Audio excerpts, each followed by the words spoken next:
Chapter 2. Mistress Mary Quite Contrary. Mary had liked to look at her mother from a distance, and she had thought her very pretty, but as she knew very little of her, she could scarcely have been expected to love her, or to miss her very much when she was gone. She did not miss her at all, in fact, and as she was a self-absorbed child, she gave her entire thought to herself, as she had always done.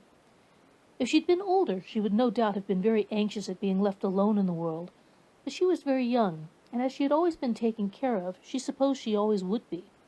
What she thought was that she would like to know if she was going to nice people who would be polite to her and give her own way as her ayah and the other native servants had done. She knew that she was not going to stay at the English clergyman's house where she was taken at first. She did not want to stay.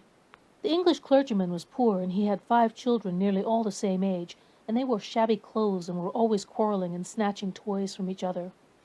Mary hated their untidy bungalow and was so disagreeable to them that after the first day or two nobody would play with her. By the second day they had given her a nickname which made her furious. It was Basil who thought of it first. Basil was a little boy with impudent blue eyes and a turned-up nose, and Mary hated him.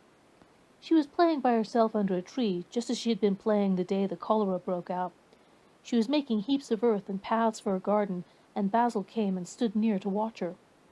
Presently he got rather interested and suddenly made a suggestion. "Why don't you put a heap of stones there and pretend it's a rockery?" he said. "There in the middle," and he leaned over her to point. "Go away!" cried Mary. "I don't want boys. Go away!" For a moment Basil looked angry. Then he began to tease. He was always teasing his sisters. He danced round and round her and made faces and sang and laughed. "Mistress Mary, quite contrary, how does your garden grow? With silver bells and cockle shells and marigolds all in a row." He sang it until the other children heard and laughed too, and the crosser Mary got, the more they sang, "Mistress Mary, quite contrary." And after that, as long as she stayed with them, they called her Mistress Mary Quite Contrary when they spoke of her to each other, and often when they spoke to her. "You are going to be sent home," Basil said to her at the end of the week, "and we're glad of it." "I'm glad of it too," answered Mary. "Where is home?" "She doesn't know where home is," said Basil with 7-year-old scorn. "It's England, of course. Our grandmamma lives there, and our sister Mabel was sent to her last year. You're not going to your grandmamma. You have none. You're going to your uncle. His name is Mr. Archibald Craven." "I don't know anything about him," snapped Mary.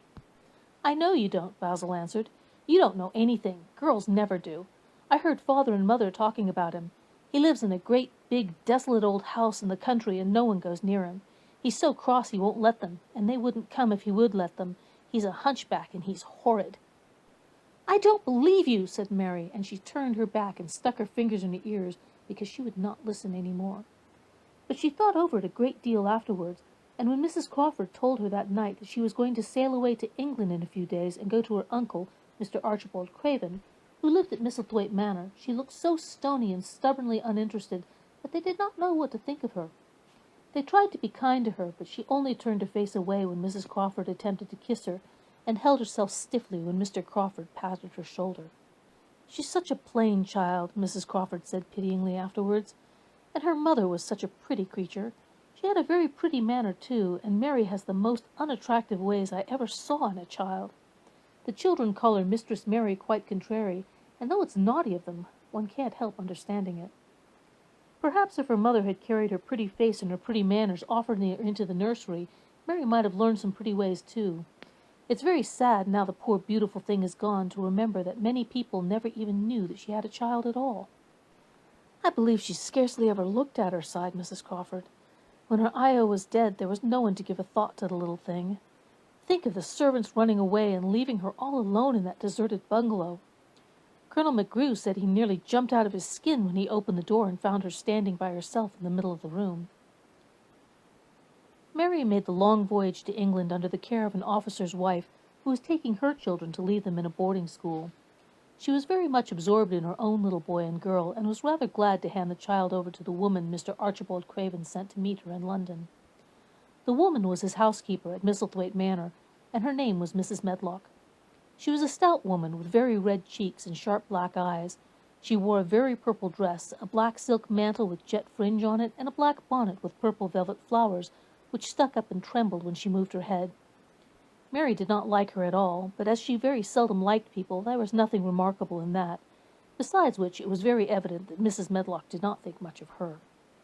"My word, she's a plain little piece of goods," she said, "and we'd heard that her mother was a beauty. She hasn't handed much of it down, has she, ma'am?"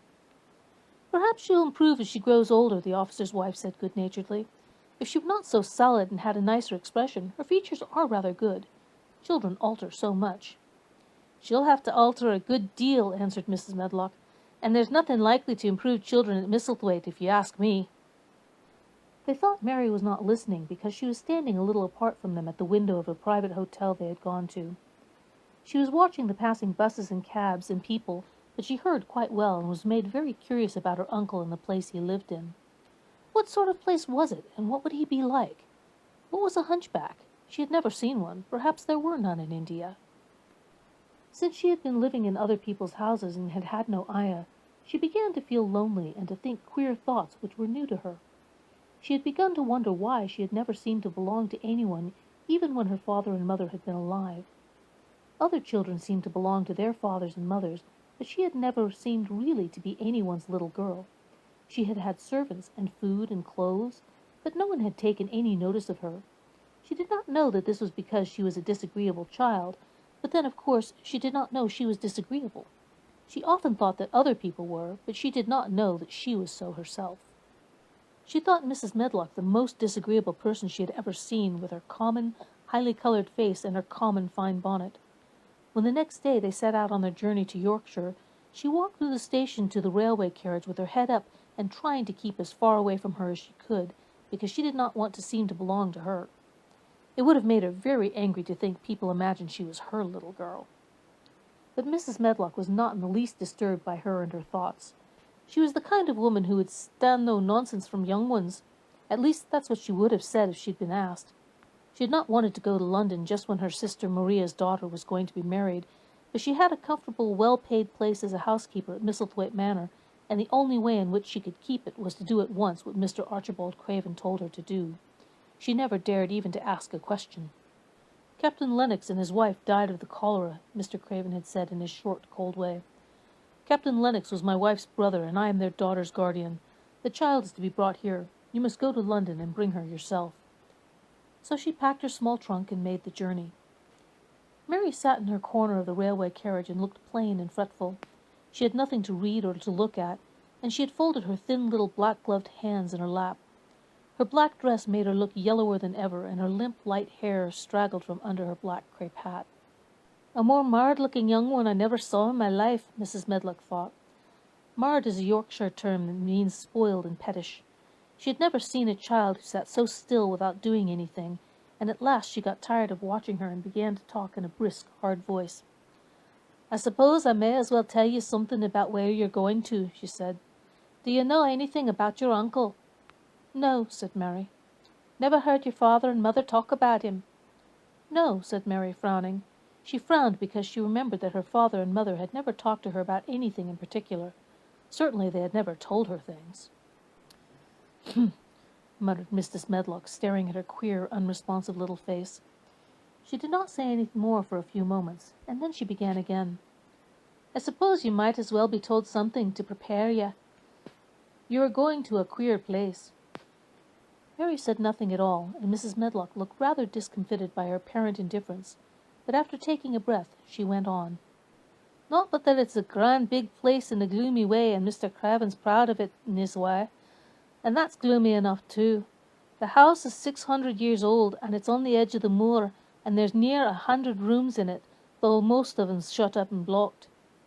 And there's pictures and fine old furniture and things that been round there for ages, and there's a big park round it, and gardens and trees with branches trailing to the ground, some of them." She paused and took another breath. "But there's nothing else," she ended suddenly. Mary had begun to listen in spite of herself.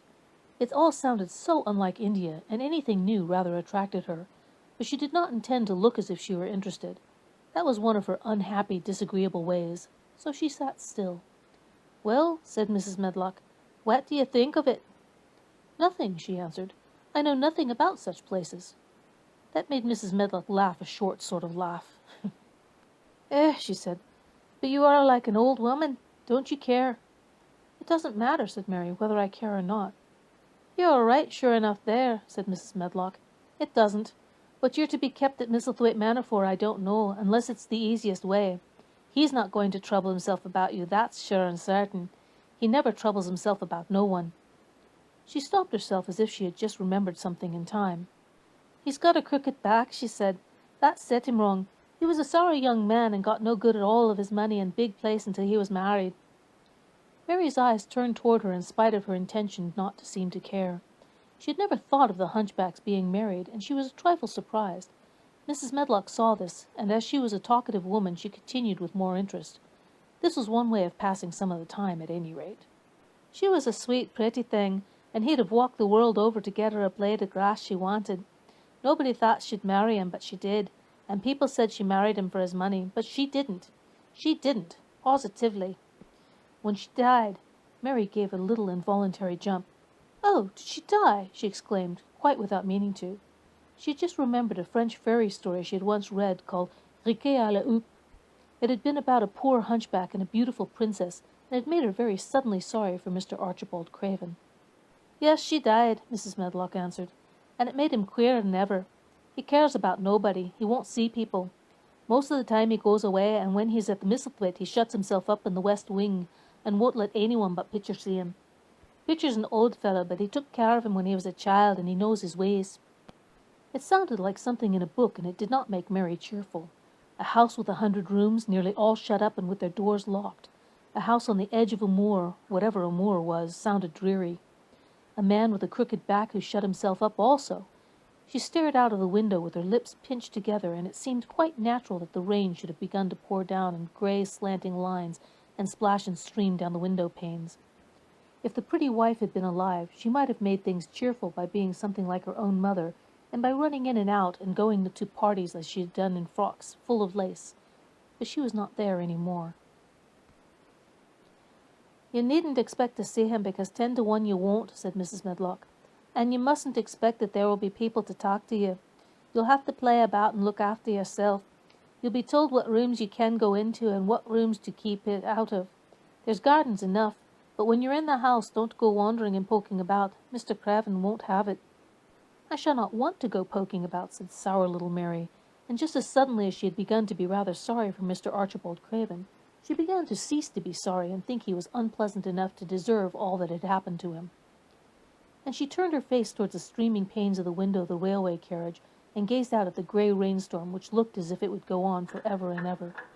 She watched it so long and steadily that the greyness grew heavier and heavier before her eyes, and she fell asleep.